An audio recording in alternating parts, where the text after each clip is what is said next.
Boa noite, meu irmão, minha irmã, meu amigo, minha amiga. Você que nos acompanha na página Pregações Espíritas no Facebook e também você que está inscrito no canal Pregações Espíritas no YouTube. Sejam todos muito bem-vindos a mais uma pregação de sábado às 20 horas, hoje, dia 11 de junho de 2022. Como leitura preparatória para a nossa prece, nós vamos ler do Evangelho de Mateus, capítulo 5, versículos 4, 6 e 10. São 3 bem-aventuranças. Bem-aventurados os que choram, pois que serão consolados. Bem-aventurados os famintos e os sequiosos de justiça, pois que serão saciados. Bem-aventurados os que sofrem perseguição pela justiça, pois que é deles o reino dos céus. Vamos fazer a nossa oração inicial. Jesus, nosso Mestre, Deus, nosso Pai, amigos e benfeitores espirituais, espíritos familiares e simpáticos, nossos anjos guardiães, a todos vós pedimos a bênção, a intercessão, a inspiração para neste momento em que estamos reunidos em Teu nome, Senhor Jesus, possamos estar sintonizados, aptos a receber em nossos corações, em nossas mentes, tudo o que nos será trazido na noite de hoje, na pregação de hoje, e antecipadamente gratos por mais esta oportunidade, por mais esta bênção de refletir sobre o Teu Evangelho, Senhor. Agradecemos e pedimos permissão para iniciar a reflexão de hoje. Que assim seja. Meus irmãos, hoje nós escolhemos o capítulo 5 do livro O Evangelho segundo o Espiritismo, capítulo este, intitulado Bem-aventurados os aflitos. E Kardec, que elaborou, arrumou, metodizou o livro da forma como nós conhecemos, destacando sempre no início de cada capítulo do Evangelho segundo o Espiritismo um trecho do Novo Testamento, transcrevendo as palavras que estão na própria Bíblia, no próprio Novo Testamento. Algumas vezes mais de um trecho e mais uma parábola, e posteriormente ele, o próprio Kardec, tece alguns comentários, e em seguida, ao final de cada capítulo de O Evangelho segundo o Espiritismo, tem as instruções dos Espíritos. São mensagens psicografadas de vários espíritos conhecidos e outros que não se revelaram nominalmente, que comentam exatamente esses trechos e esses assuntos que Kardec organizou e arrumou da forma como estão em O Evangelho segundo o Espiritismo. Então, esse título, Bem-aventurados os aflitos, ele engloba essas 3 bem-aventuranças que estão no Evangelho de Mateus, capítulo 5, versículos 4, 6 e 10.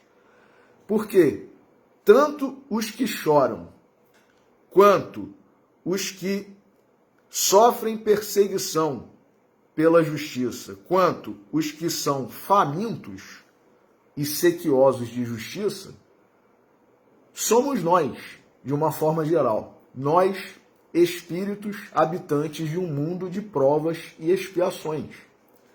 Então, essas bem-aventuranças que foram ditas proferidas pela boca do nosso Senhor Jesus Cristo, no Sermão do Monte, como ficou conhecido esse sermão, elas são endereçadas a nós, meus irmãos. Elas não foram endereçadas somente àqueles que estavam lá, de corpo presente, naquele momento, contemporâneos de Jesus. Essas bem-aventuranças são endereçadas a nós, espíritos habitantes de um mundo de provas e expiações como é o planeta Terra.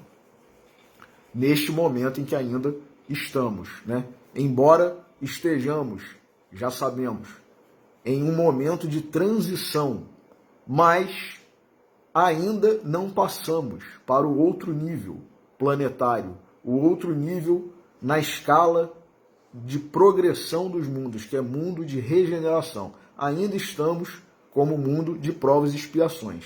E essas bem-aventuranças, então, são direcionadas a nós. Então, Kardec, nesse capítulo 5º de O Evangelho segundo o Espiritismo, ele começa tecendo o seu comentário explicando a justiça das aflições. Por que isso? Porque todos nós que aqui estamos em condições que ocasionalmente, eventualmente, mais cedo, mais tarde, haveremos de sofrer. Num mundo que tem o título de mundo de provas e expiações, ninguém pode esperar, como se diz no provérbio, no linguajar popular, sombra e água fresca, né? Nós, na condição de espíritos atrasados, caminhando para espíritos medianos, com um passado de várias encarnações, vários erros, vários crimes, vários pecados, esperamos o quê? E muitas vezes nós nos questionamos, olhamos a vida, paramos para pensar brevemente, de forma superficial, mesmo quem não é cristão. Qualquer pessoa que analisa um pouco a vida se pergunta por que algumas pessoas sofrem tanto, por que outras sofrem menos e por que algumas aparentemente não sofrem. Porque eu estou numa determinada condição e um irmão meu, um parente, um vizinho, um amigo, um conhecido está em outra. Porque algumas crianças, algumas pessoas já nascem com doenças congênitas. Porque algumas pessoas desenvolvem doenças crônicas incuráveis. Então são questionamentos que passam pela nossa mente e que, se nós não buscarmos na fonte correta, na lógica, na explicação, ficaria uma dúvida em aberto, uma pergunta sem resposta, que faz com que muitas vezes nós duvidemos da justiça divina, da perfeição divina, da igualdade com que Deus trata e administra todas as coisas e todas as criaturas do universo. Então, a gente passa a questionar. Mesmo nós cristãos, começamos a... Por que será que fulano é tão desprovido de sorte, né? Desprovido e muitas vezes a gente chega até a dizer, será, né, que Deus esqueceu, abandonou? Ou em relação a nós mesmos, será que Deus esqueceu de mim? Ou então, como costumamos também ouvir algumas vezes, quando a gente pretende fazer algo bom, algo como comemorar, né, sair, celebrar, ou conseguir algo que nós consideramos interessante, valioso. Nós dizemos comumente, eu também sou filho de Deus. Né? Como se os filhos de Deus fossem apenas os que são os sortudos, os privilegiados, os que têm tudo de bom e do melhor, e os que não estão nessas condições não fossem. Né? Então a gente usa frases, jargões, que na verdade denotam muitas vezes a nossa pouca fé, a nossa fraqueza, a nossa dubiedade. Então, justamente para esclarecer esse tipo de dúvida que passa pela cabeça de todos nós cristãos, nós espíritas, em alguns momentos das nossas vidas, alguns momentos mais pesados, mais sofridos, e passam pelas nossas cabeças esses pensamentos, essas dúvidas, esses temores, muitas vezes. Então Kardec está aqui explicando que existe sim justiça nas aflições. E aí ele diz, no item 3 do capítulo 5º de O Evangelho segundo o Espiritismo: somente na vida futura podem efetivar-se as compensações que Jesus promete aos aflitos da terra. Sem a certeza do futuro, estas máximas seriam um contrassenso.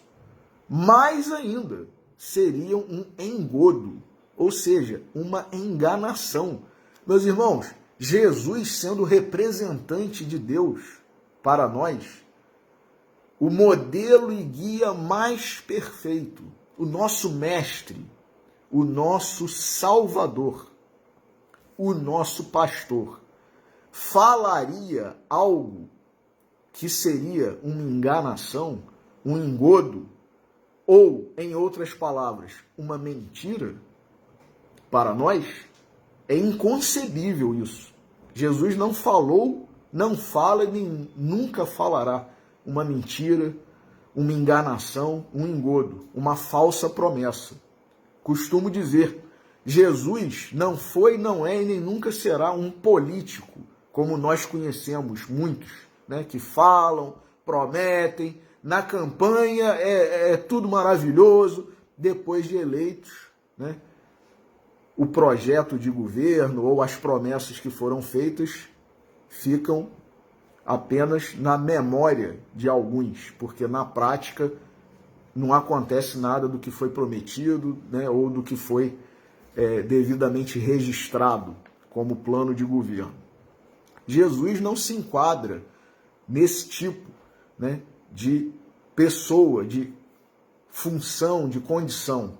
Jesus é o nosso mestre, o nosso Salvador, o nosso Senhor, o nosso pastor.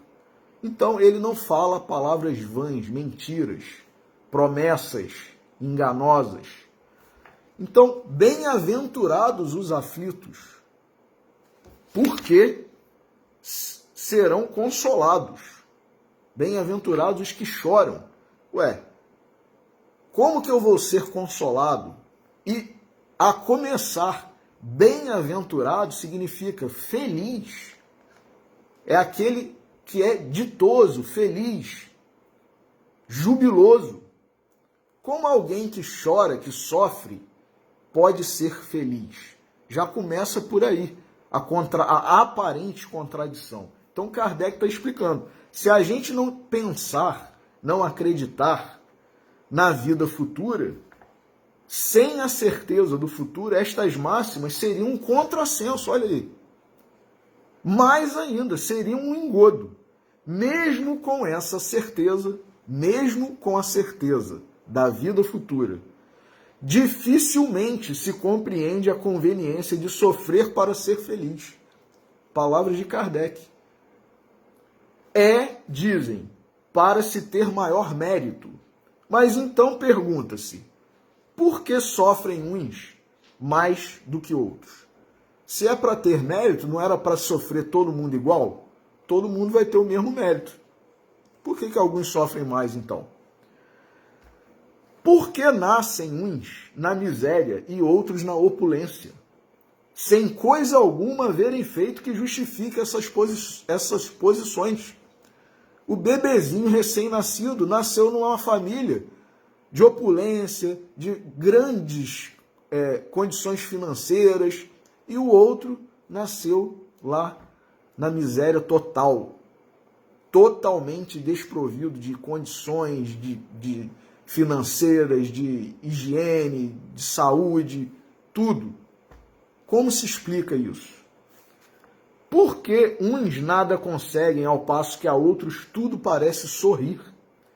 Todavia, o que ainda menos se compreende é que os bens e os males sejam tão desigualmente repartidos entre o vício e a virtude, e que os homens virtuosos sofram ao lado dos maus que prosperam. Não acontece muitas vezes isso? Pessoas más, pessoas desonestas, egoístas, indiferentes, prosperam, alcançam um destaque, um nível social, um nível financeiro, econômico, e a outra que é honesta, boa, fraterna, altruísta, tudo é difícil para ela. A fé no futuro pode consolar e infundir paciência, mas não explica essas anomalias, essas aparentes anomalias, que parecem desmentir a justiça de Deus. Se Deus é a justiça perfeita, soberana, como é que pode?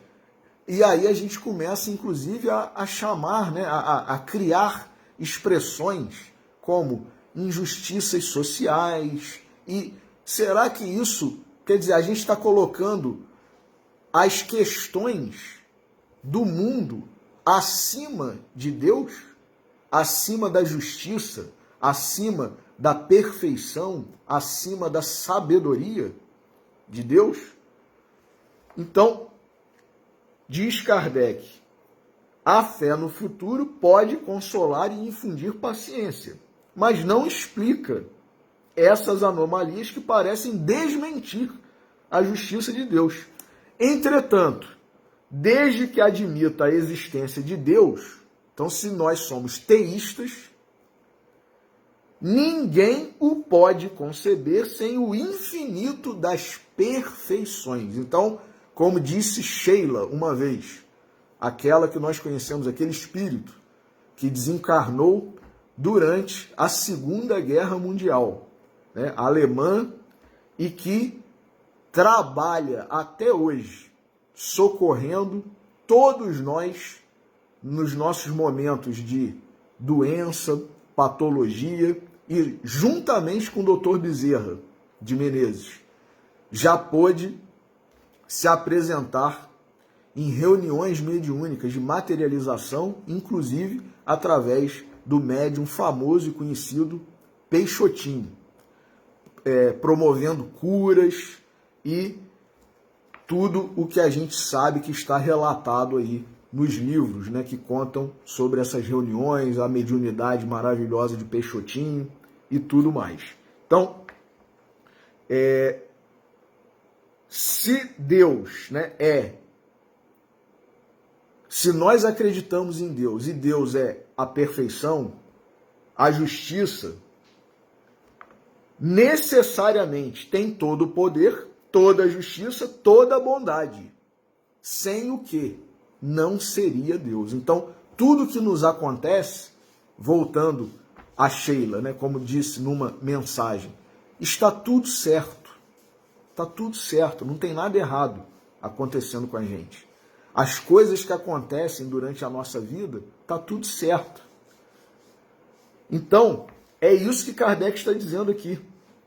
Ele necessariamente tem todo o poder, toda a justiça, toda a bondade, sem o que não seria Deus. Se é soberanamente bom e justo, não pode agir caprichosamente. Caprichosamente é o quê? Não é com esmero, com cuidado, com zelo, que Kardec está falando aqui, é com caprichos, quer dizer, fazendo diferença entre uns e outros.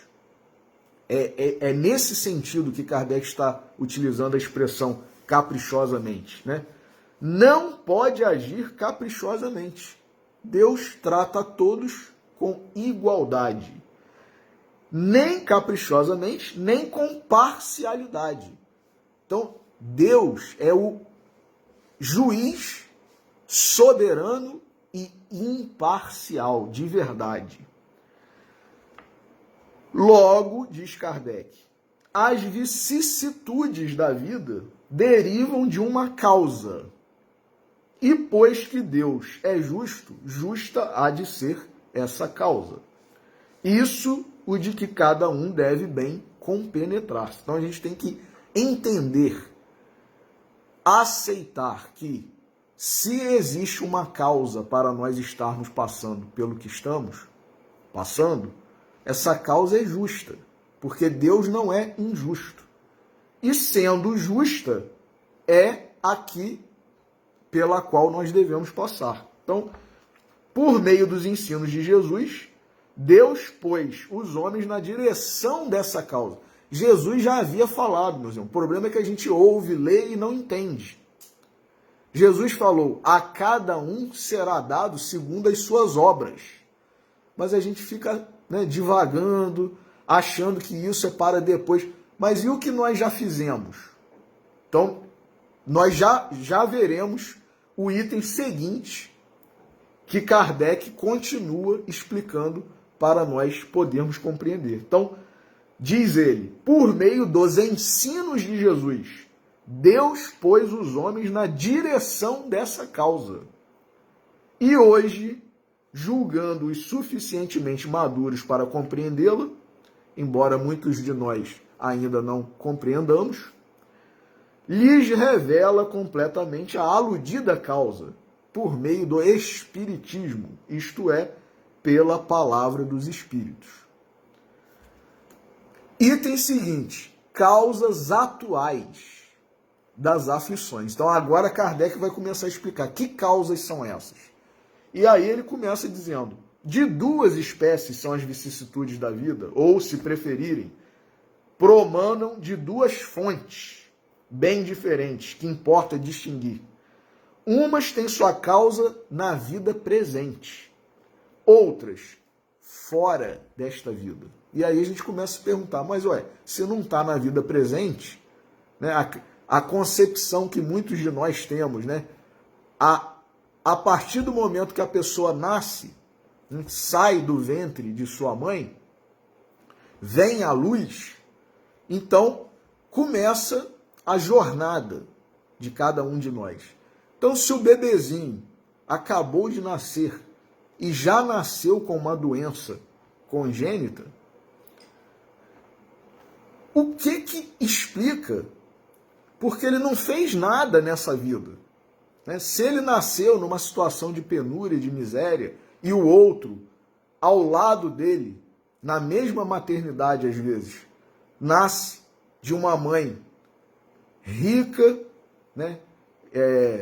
De uma família também muito abastada, todos saudáveis. E como é que se explica isso?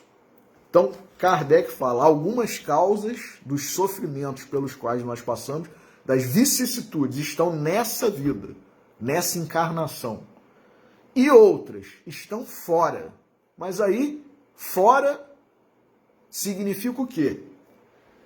E aí ele fala, remontando-se à origem dos males terrestres, reconhecer-se-á que muitos são consequência natural do caráter e do proceder dos que os suportam. Quer dizer, alguns males, algumas dores, alguns sofrimentos, algumas vicissitudes pelas quais nós passamos nessa vida, nessa encarnação, são causa da personalidade nossa, dos gostos, das manias, das tendências, das inclinações. E diz mais Kardec, quantos homens, por exemplo, caem por sua própria culpa? Quantos são vítimas de sua imprevidência, de seu orgulho, de sua ambição? Quantos arruinam se arruinam por falta de ordem, de perseverança, pelo mal proceder, ou por não terem sabido limitar seus desejos. Quantas doenças ocorrem por mal proceder, né? Mal se portar à mesa. É a gula, né? A glutonaria, que inclusive na Igreja Católica é considerado um dos 7 pecados capitais, né? Então a pessoa abusou durante toda a adolescência, a juventude e a primeira fase da sua idade adulta. Quando chega numa idade avançada, começam a vir, a surgir doenças. É uma hipertensão, eventualmente, é um diabetes, enfim, uma gota, né, um ácido úrico elevado, e eu não vou saber enumerar aqui porque eu não sou médico, mas doenças que nos acometem e que, se formos aos médicos, aos especialistas de cada área, ele fará na sua anamnese, na sua entrevista, né, perguntas para nós pacientes. Qual o seu hábito, né, você é sedentário ou não é? Você come ou comia ou já comeu muito doce ou abusou do sal, enfim. Então, está explicado de forma bastante simples e rápida a causa de eventualmente uma doença. Não que todas as doenças sejam causadas pela mesma fonte, né? Cada um vai ter que analisar o caso concreto, né? Mas há doenças que são originárias de mal proceder nosso em relação à alimentação, né? A tipos de alimentos ou guloseimas, né? Que nós ingerimos, né? e consumimos. Então, é isso que está falando Kardec aqui. Quantos se arruinam por falta de ordem? Olha aí, disciplina. Olha o alerta de Emmanuel para Chico Xavier. Disciplina, disciplina e disciplina. Isso tem uma interpretação mais vasta do que a gente possa imaginar, meus irmãos. Por falta de perseverança. Às vezes é a pessoa que iniciou, né, no tratamento, na dieta, e não perseverou. Pelo mal proceder.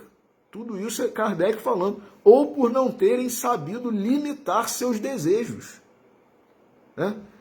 Quantas uniões desgraçadas, porque resultaram de um cálculo de interesse ou de vaidade, nas quais o coração não tomou parte alguma, apenas o interesse. Quantas dissensões funestas e funestas disputas se teriam evitado com um pouco de moderação e menos suscetibilidade. Quer dizer, a gente é muito melindroso, né? Tudo que fazem conosco a gente se melindra, se ofende. Então, suscetibilidade. E o que é isso? É o orgulho. É o orgulho. Quantas doenças, palavras de Kardec, meus irmãos, e enfermidades decorrem da intemperança e dos excessos de todo gênero. Quantos pais são infelizes com seus filhos porque não lhes combateram desde o princípio as más tendências. Então a gente tem visto aí, né, pessoas da área aí de psicologia, pedagogia, né, e não pode dizer não para a criança porque senão ela vai ficar traumatizada, né?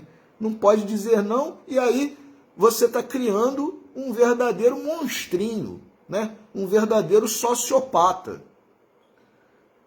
Nos 10 mandamentos, nós temos vários não alguma coisa, não fazer isso, não fazer aquilo. Quer dizer, Deus, que é o nosso Pai divino, né? É o Pai celestial, é o nosso Pai com P maiúsculo, Pai de verdade.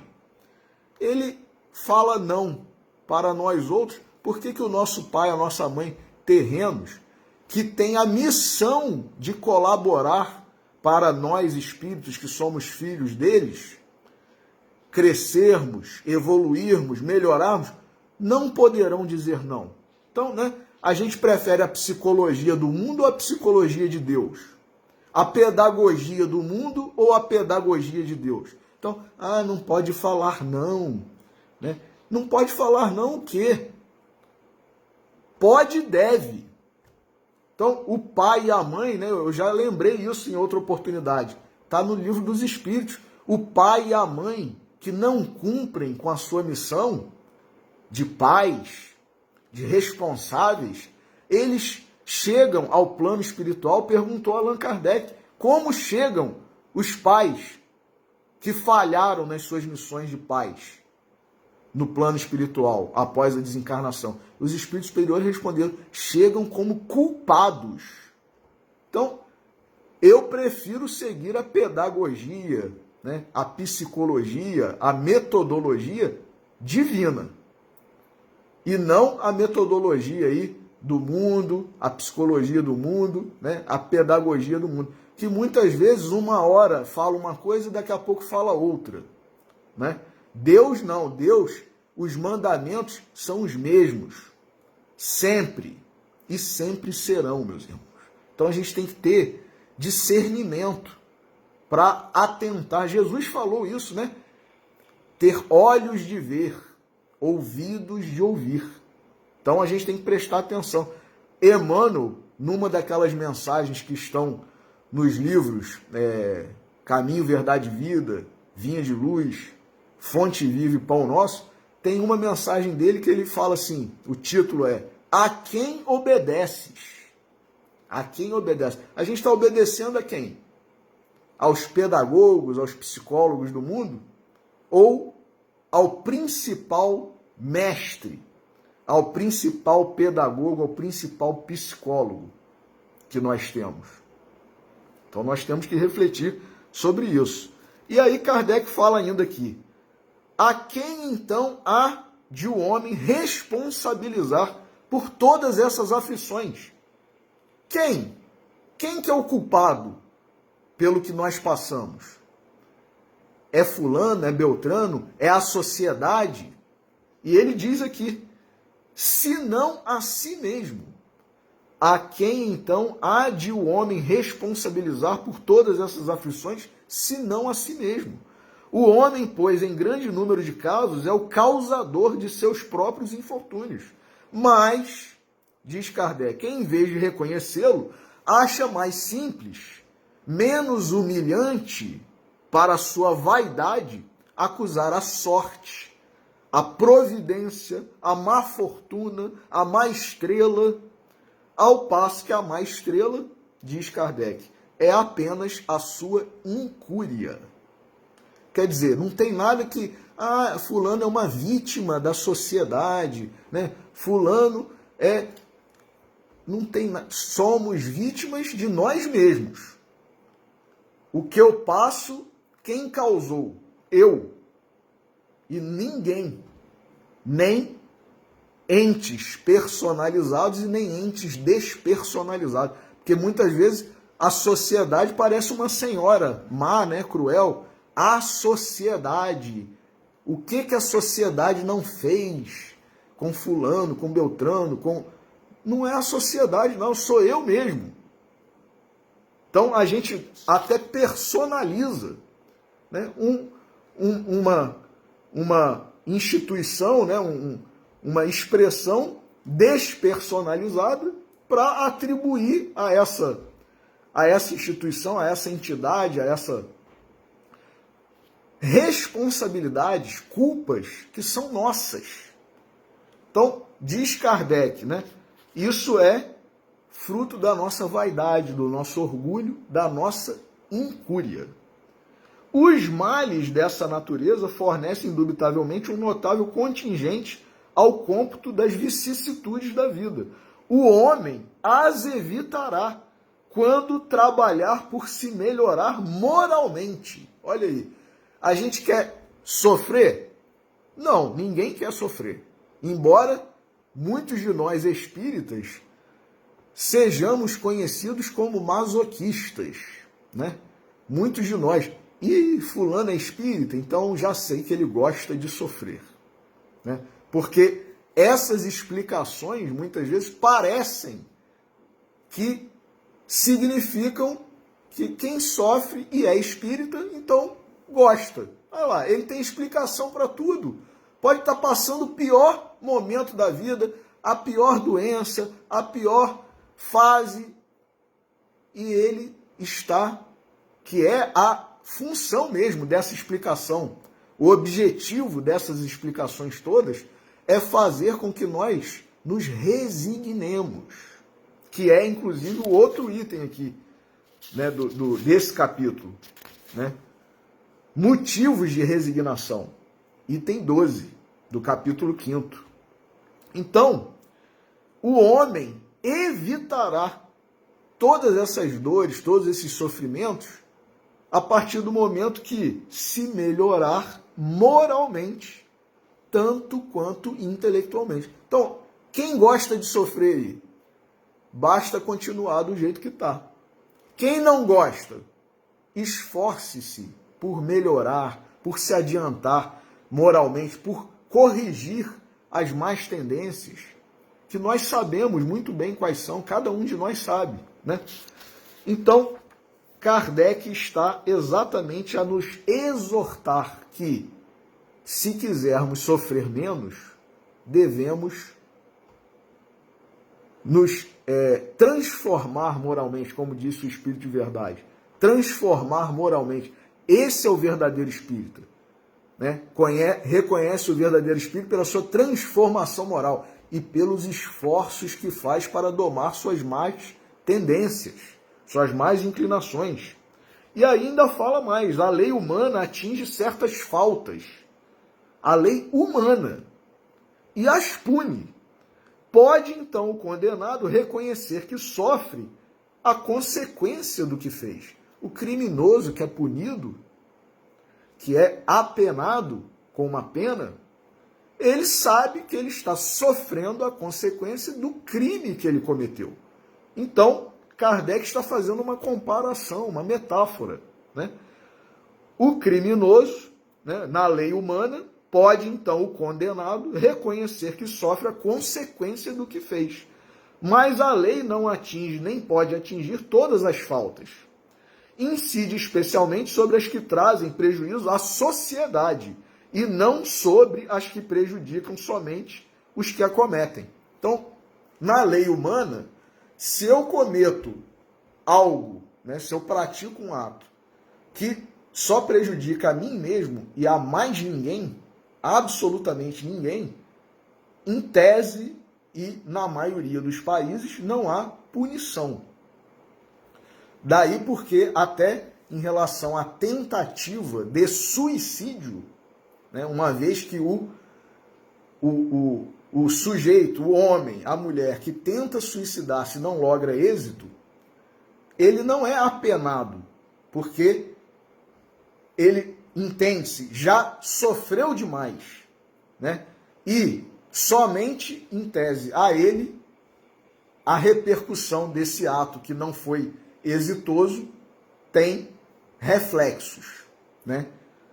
Agora, há legislações em países que até para esses existe apenamento, né? Punição.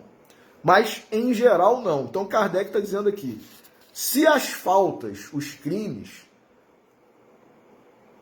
atingem, né, a sociedade, terceiros, o direito penal está a punir o criminoso porque ele quer manter a ordem, a paz social.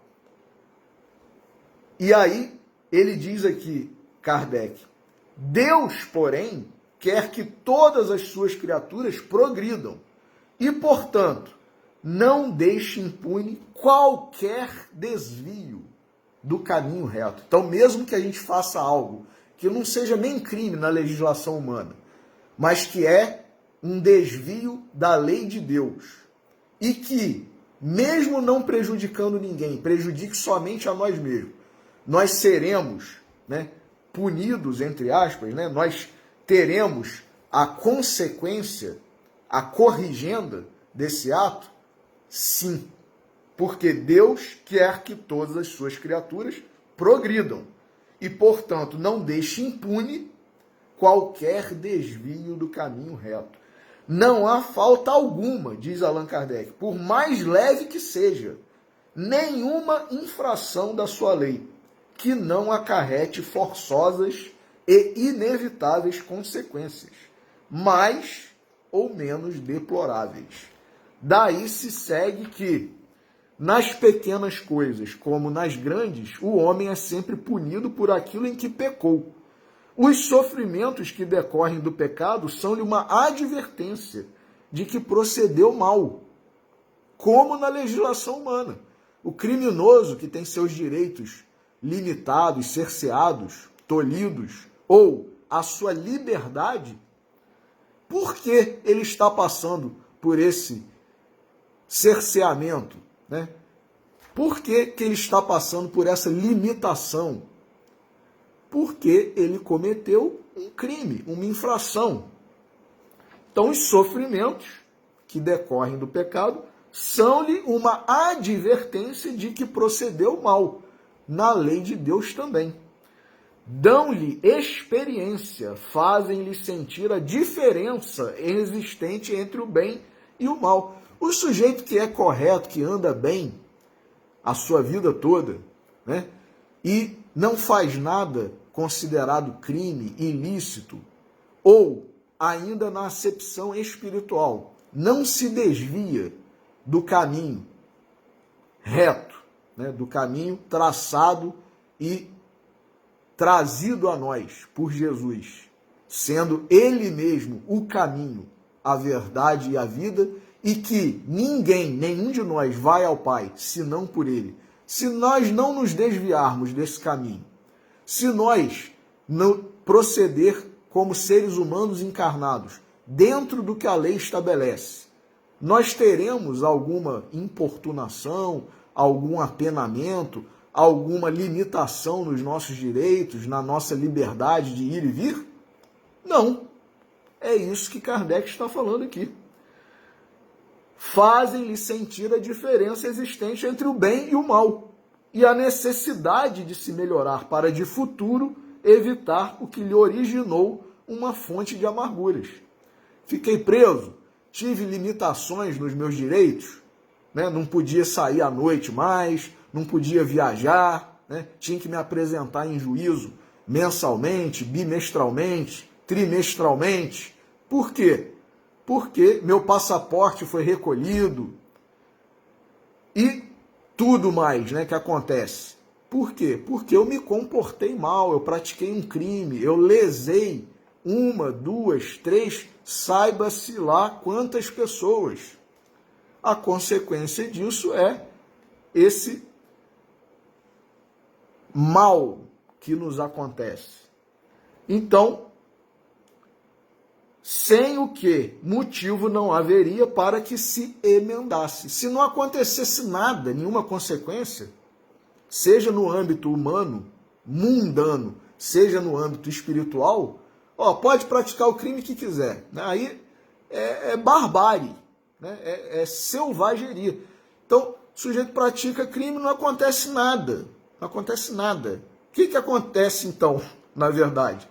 Ele é estimulado a continuar praticando crimes. A gente não vê isso muitas vezes entre os políticos, né, corruptos, que são têm os crimes, né, prescritos, né, a pretensão punitiva, né, prescreve e, enfim, né, a gente vê aí políticos desonestos, corruptos, podendo concorrer novamente, como se nada tivesse acontecido, né? Não existe lei de ficha limpa. Então, quer dizer, vale a pena, né? O crime compensa, né? A gente ouve muitas vezes, porque não tem punição. Então, é isso que Kardec está dizendo, meus irmãos. E termina aqui esse parágrafo. Confiante na impunidade, retardaria seu avanço e, consequentemente, a sua felicidade futura. Então, é o inverso do que Jesus nos prometeu. Se nós estamos já sofrendo, estamos chorando e sendo perseguidos, meus irmãos, nessa edição aqui que eu estou folheando de O Evangelho segundo o Espiritismo, que é uma edição histórica lançada pela FEB, ela traz no trecho do Novo Testamento que nós lemos como leitura inicial a seguinte redação. Olha que interessante. Bem-aventurados os que sofrem perseguição pela justiça. Pela justiça. Ou seja, é quando eu sou perseguido pela justiça. E aí, depois que eu fiz o curso de Direito, eu passei a compreender com mais facilidade algumas coisas relacionadas a frases de Jesus, mensagens de espíritos que estão na codificação kardeciana.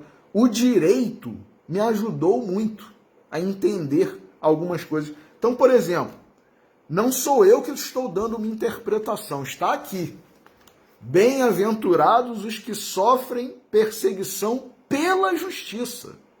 Ora, nós que fizemos direito, nós quando estudamos lá o direito penal, o direito processual penal, nós ouvimos lá expressões em latim, inclusive, né, como jus persecutionis, jus puniendi, né, é o direito, jus persecutionis, é o direito de se perseguir, né, de se processar, é o direito de mover a ação que geralmente o Estado, o Ministério Público tem para promover o jus puniendi, que é o direito de punir.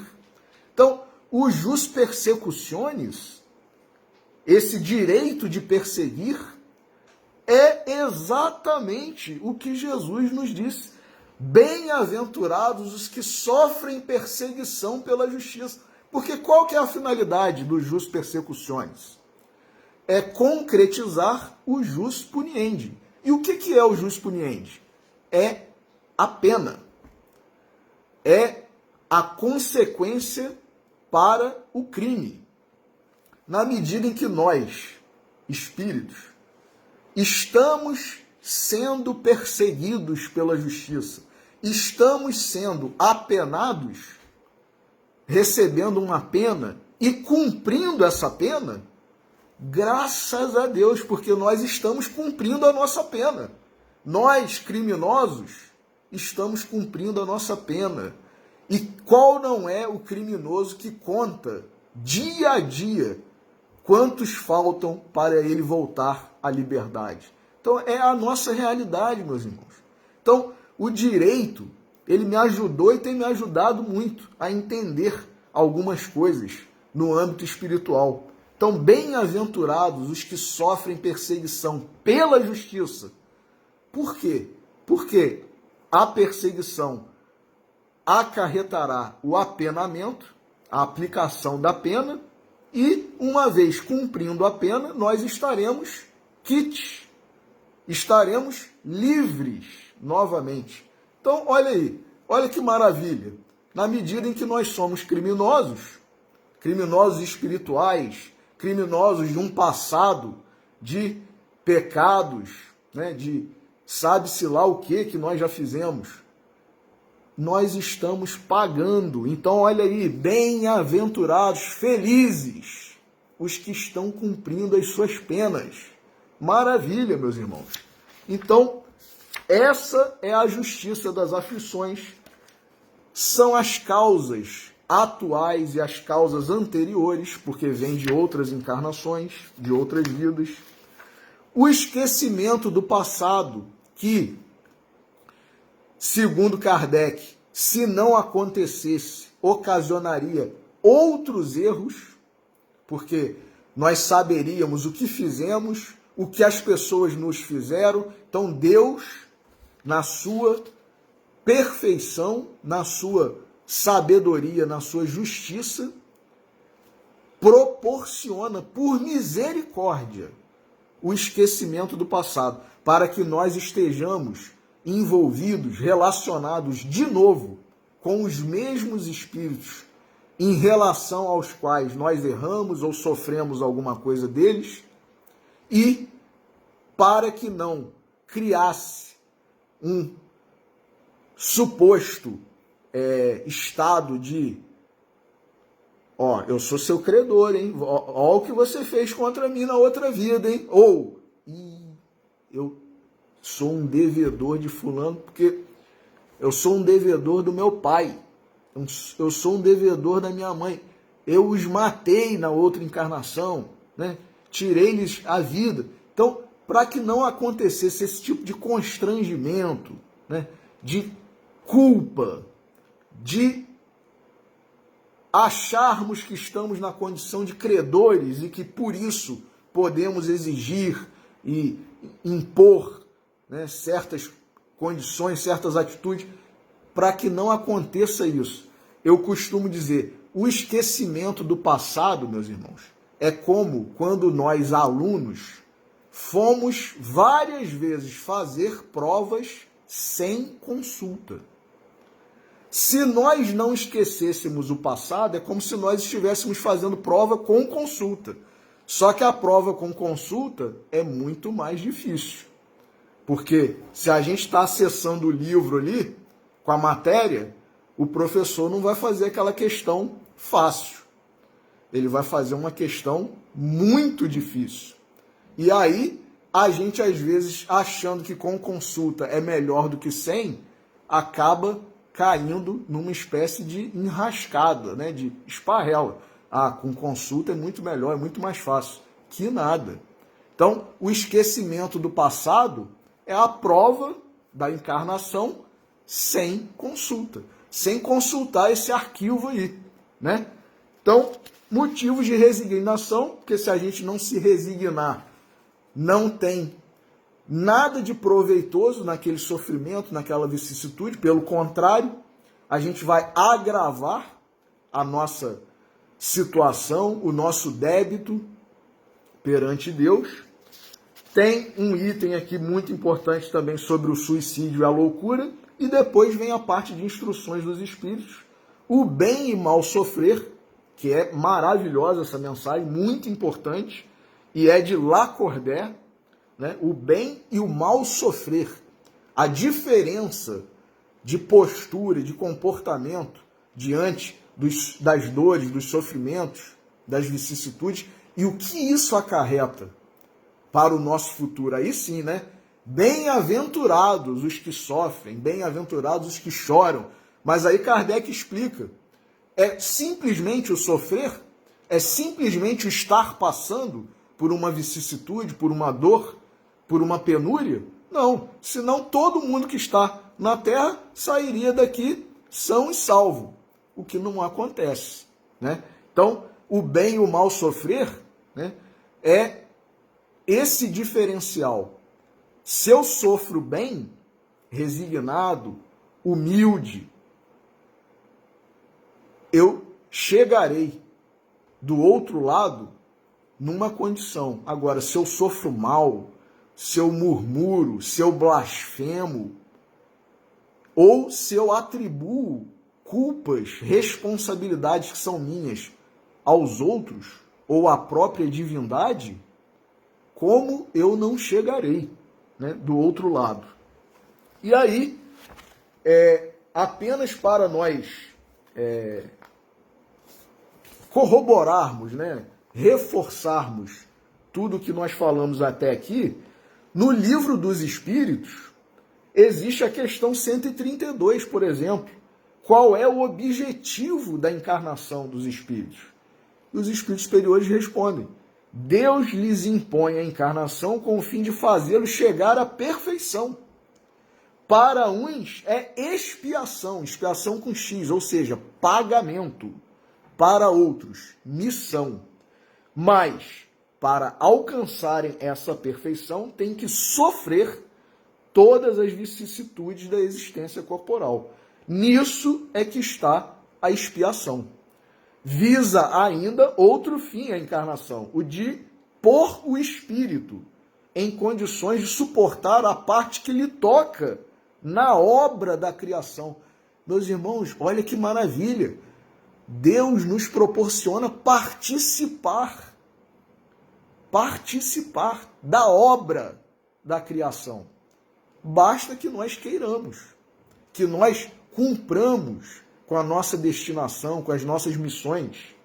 E aí eles dizem, para executá-la, é que em cada mundo toma o Espírito um instrumento, que é o nosso corpo, de harmonia com a matéria essencial desse mundo, a fim de aí cumprir, daquele ponto de vista, as ordens de Deus. Olha que maravilha! Quando nós cumprirmos as ordens de Deus, é assim que, concorrendo para a obra geral, ele próprio se adianta. Então são esses espíritos que nós vemos aí, né? Espíritos que se destacam da maioria. E também a questão 167. Qual o fim objetivado com a reencarnação? Expiação, pagamento, melhoramento progressivo da humanidade. Sem isso, onde a justiça? Então, olha aí, voltou ao bem-aventurados os aflitos, os que sofrem perseguição pela justiça. Então, nós vemos aqui como que está tudo arrumado, como que está tudo de acordo, tudo encaixado, tudo perfeito. E para finalizar, nós vamos ler do livro Vinha de Luz, o capítulo 155, intitulado Tranquilidade, que é um comentário de Emmanuel exatamente ao versículo 33 versículo 33 do capítulo 16 do Evangelho de João, que é exatamente o versículo onde Jesus fala: no mundo tereis aflições, mas tende bom ânimo, eu venci o mundo. E antes de Jesus falar isso, ele fala: tenho-vos dito isto, para que em mim tenhais paz. A palavra do Cristo está sempre fundamentada no espírito de serviço, a fim de que os discípulos não se enganem no capítulo da tranquilidade. De maneira geral, os aprendizes do Evangelho aguardam a paz, onde a calma reinante nada significa além de estacionamento, por vezes delituoso. No conceito da maioria, a segurança reside em garantia financeira, em relações prestigiosas no mundo, em salários astronômicos. E isso, no entanto, é secundário. Tempestades da noite costumam sanear a atmosfera do dia. Angústias da morte renovam a visão falsa da experiência terrestre. Vale mais permanecer em dia com a luta que guardar-se alguém no descanso provisório e encontrá-la amanhã com a dolorosa surpresa de quem vive defrontado por fantasmas. A terra é escola de trabalho incessante. Obstáculos e sofrimentos são orientadores da criatura.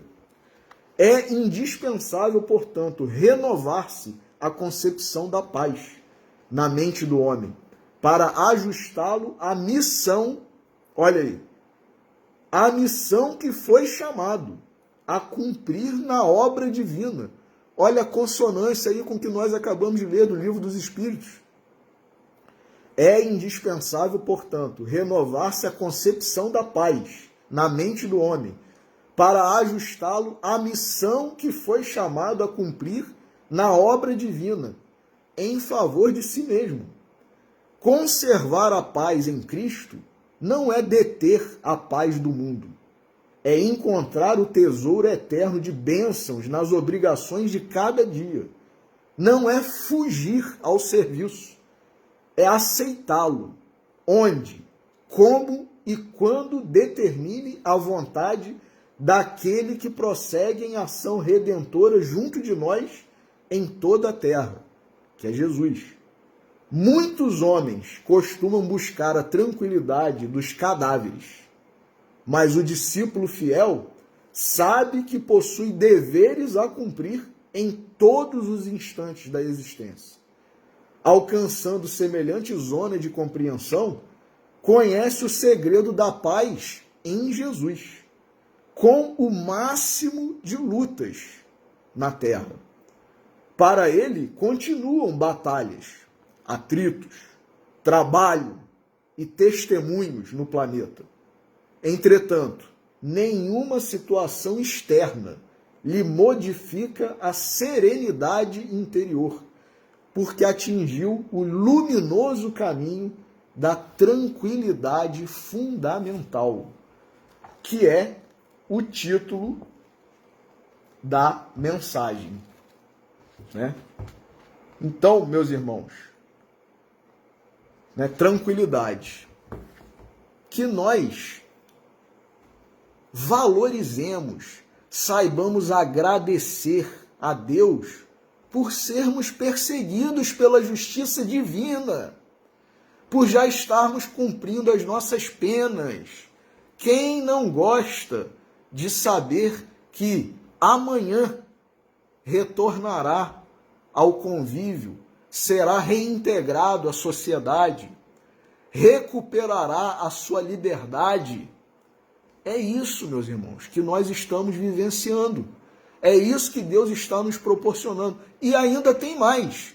Assim como na legislação humana existe a detração penal, o bom comportamento, o dia trabalhado, o curso feito, abate o dia, a quantidade de dias a serem cumpridos como pena. Na legislação divina também existe isso. E existe antes de existir na legislação humana. Então, façamos nós bom uso desse período em que estamos cumprindo as nossas penas, agradecendo, louvando e trabalhando, comportando-nos bem, sendo resignados, sofrendo bem. Então, que Jesus nos abençoe e que nós possamos ler mais essas lições todas que estão à nossa disposição. Que Deus nos abençoe, que nosso sábado seja de paz, nosso domingo de paz, de esperança, nossa semana de muito trabalho, de muita fé e de muita resignação. Bem-aventurados os que choram, porque serão consolados. Muito obrigado a todos e uma boa noite.